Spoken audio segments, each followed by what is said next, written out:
Welcome back, awesome action toy fans and subscribers. It's our favorite acid rain world time. We are Sunday the 9th of July 2023, and I've got here the red Dwarf D2C-r and the Dwarf D2.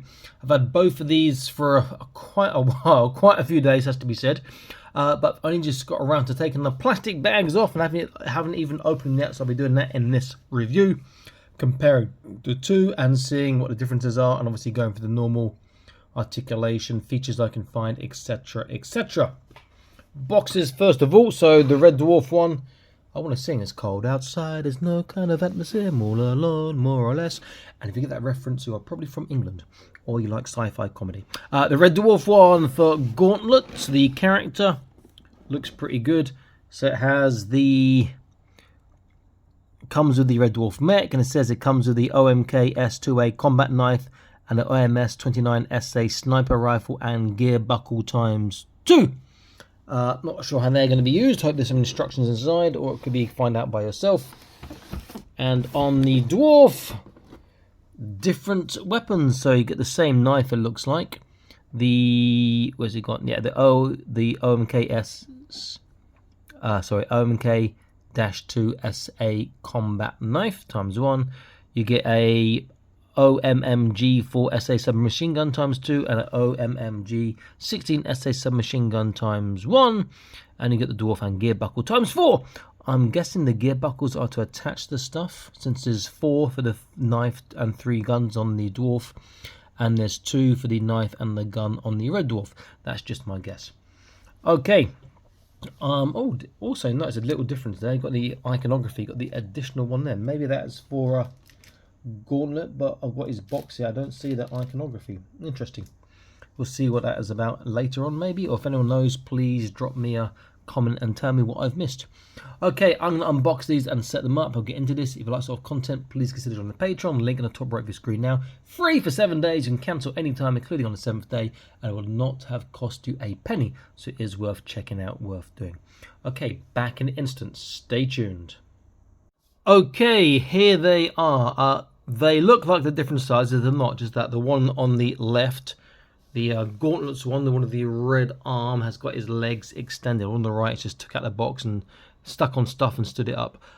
First impressions. I like the fact that the Omangans have now got some mechs, but this is just not what I was expecting. Now, don't get me wrong, that doesn't mean they're bad. There are features and hidden features and whatnot, but I was expecting more. I guess, having seen the, about 3, 4, 5 years ago, seeing the B25, is it Cerebral, I forget whatever versions, which haven't been released yet, but hopefully this year or next year. And that's the B25 is the smallest scale, the 2.5 inch scale versions of the Omangan mechs. That's the ones I was really looking forward to. However, it's not all bad news. They do look quite cool. Articulation seems to be great. They got articulated things and whatnot, and there are quite a few features. You just have to find them, and I'm sure there's stuff that I've missed, including, like, what are these? These two parts came with the our red version, our D2C1, but they're not on the actual inventory in the packaging, so where they plug into, I don't know. They are the same size as the buckle clips or equipment clips, so they would fit in the same slot, but they do have detailing inside, which hopefully you can make out in the camera just about. Not like a loudspeaker, looks a bit like a cog or something. Could be a speaker, I guess. Maybe just put them where you want, because there are quite a few holes for things to go. Okay, so let's get a close look and start looking at features. So we'll get the normal one first. Here he is. Let's move this other guy out of the way with his ridiculously long rifle. He's got his machine gun here. Indented barrel needs to be drilled further. Can't hold it as well as I like. Actually, probably could if I took a bit more time to pose it. I put the knife there, the gun, handguns there. This one can attach, but it's like they've got it attaching here on instructions, but with these guns in the way, you'd have to put the gun to the side, I guess. Pretty cool.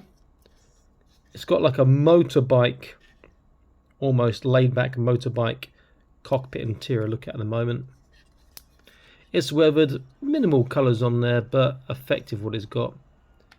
Does look pretty cool. So features, you do have these little clips which you looked at, which plug in and you can attach the knife and the guns, but obviously if it stays in the knife, it's going to make the knife less effective for stabbing deep.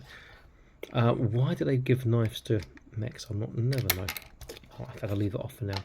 And also, why do they give mechs guns like this? To give them a gun arm, I prefer as well, but that's just my preference. So, yep, they can plug those things in. So he's got his plug on this side there. Things which people may not realise about Acid Rain World and big mechs. So he's got a little plug to plug into his hand as well. Is that usually you can take out the magazine and there will be bullets inside, which is a fantastic feature. I really like that. They do look pretty cool as well. You can also do that on the sniper rifle on the red one. Look at that a bit later. No more things in this gun that I have discovered just yet. And then the smaller guns you can just pop off. See, his clip stayed there, but it's okay. Again, there's a little peg to push into the hand. You're going to get the finger sort of in first, make sure the peg is lined up, which I can't see from this angle. It's in, and you can push it in, but the hands are articulated anyway, so really speaking, as long as the fingers, the joints are tight still and the thumb's tight, he'll hold it well. And he does hold that particularly well, must be said. Very, very nice indeed. Okay, let's look at articulation on this one and look at features on the red one, and it's got a couple more bits, or at least one bit of articulation. So we've got, for articulation, we've got the guns on the back. They do go down this way. You can rotate from the bottom, you can rotate from the joint, and you can move left and right from the top as well. Cockpit is a bit stiff to get it out, but it comes up from there to open up. You can see inside, it's just like a motorcycle cockpit sort of thing, or some strange motorcycle cockpit. The handlebars are very rubbery. I prefer something stiff and strong, so it's easy to put the hands on. The top does open, not sure why that opens. Well, I guess it's a sunroof, get some sun, working his stand. Not sure what military purpose that serves. Arms, shoulders are ratcheted. They do go around very nicely to the side. Oh, that's nice. Didn't realise they'd come out like that. That's a nice system. Come up like thus. There is no roll. It appears to be a double arm joint, and I am right. So he gets, look at that. I can't do that.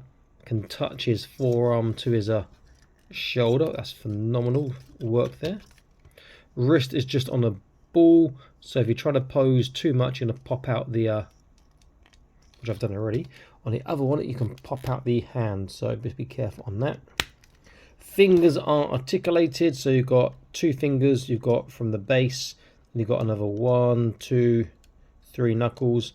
Thumb is from the base on the ball, and another 2 knuckles that are articulated too. Waist should be, and there's a bicep swivel, sorry. Waist should be a nice turn. Is there forwards, backwards? Don't break, please. Well, it's turning. I can't seem to get a side to side or forwards, backwards. The joystick might have the upper hand on that. For the legs, I'll go to the other one since he's got his legs extended already. And I'll show you his gun, this stupid gun. I say stupid, for me it's just oversized, too big. I'm not really, I mean, I think it looks fantastic, but it's just not what I want on a mech this size. This is like for your 1/6 or bigger scale action figures and whatnot. Okay, so look at his gun. Bipod comes down. The barrel is out. You can push it in. You can take the scope off if you want, which is a nice feature. And with the other one, you can move the magazine and see some really big bullets inside there. Looks nice, great paintwork, nothing else I can see that moves on that. With him, the difference in articulation is at the top. You've got this little piece here. There's a little sort of a hello, sort of sniper head, something that comes up there. His waist, am I getting any side to side? Not really, I'm getting the term, but nothing really side to side. Hips outwards go about this far before the sculpting or the body gets in the way. there are on ratchets, as you can hear and I can feel. Forwards and backwards will be a full splits, which is fantastic. There is a swivel. Oh, nice, look at that. Ratchet swivel from the top. Was not expecting that. You've got a sort of a kneecap here, which goes forwards really far and backwards. Then got an ankle, which is very stiff and nice. And you should have, there we go. The foot does rock. There is no separate foot articulation there. Is there a toe articulation there? It looks like there is, but there's no toe articulation, but it looked like it was to that part there. So the articulation is decent enough to get some really good action poses, and it should hold it well with these stiff joints. Just trying to get the balance right might be an issue because it's a little bit heavy in places. Okay, that's not bad. It looks like he's overbalanced, but actually poses really quite well. Now this one, I have got gauntlet inside, so we can see how figures look on the inside. If I can open it up, it's a bit stiff. Oh, that's a lot of strength for that. There we go. And you can see he's inside, but I haven't made him hold the handlebars because they're just too rubbery for my liking. It should be stiffer. I understand the reasons why. It's like to snap and break, but it's more likely to deteriorate in the sunlight, I think, like this. But difficult to hold. You can see that he's sitting down almost okay. But his pouches are getting away of that articulation, but he can sit in and it can close nicely. Now I really wanted to show this against like the one of the laurels, but all my laurels are packed away in boxes, inside boxes, underneath more boxes, and it's late at night and I've got work tomorrow, so I didn't get around to doing that, unfortunately. But we will do the usual thing I do, which is I will do a size check, and I can compare it to one mech, but from a different toy company, different toy line, different universe. And it's going to dwarf this by quite some way. Come on, leg, get longer. There we go. So let's get this nice and tall first of all. Okay, so let's get it in the tall version. I'll stick it on there. Move this to the side. Okay, so let's get an idea of size. And the size on this is about, to the top of the red part of the head is about 21.2 approximately. To the top of the little antenna is about 23.5, coming on 24. So it is quite a big boy.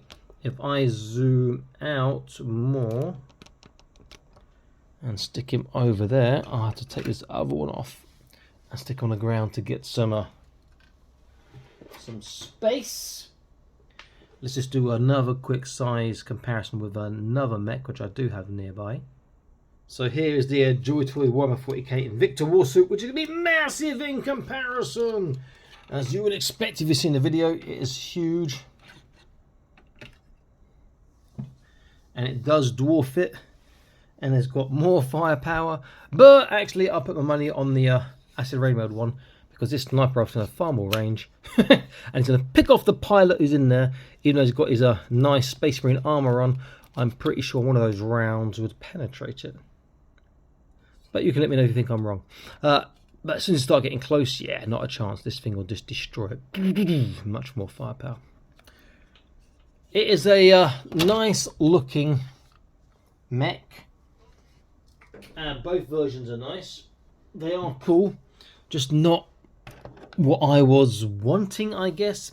But that's just my personal opinion. I do like them. Just I was expecting or hoping more for the other one that was shown before a few years back for the B2C-r range. But these are pretty cool.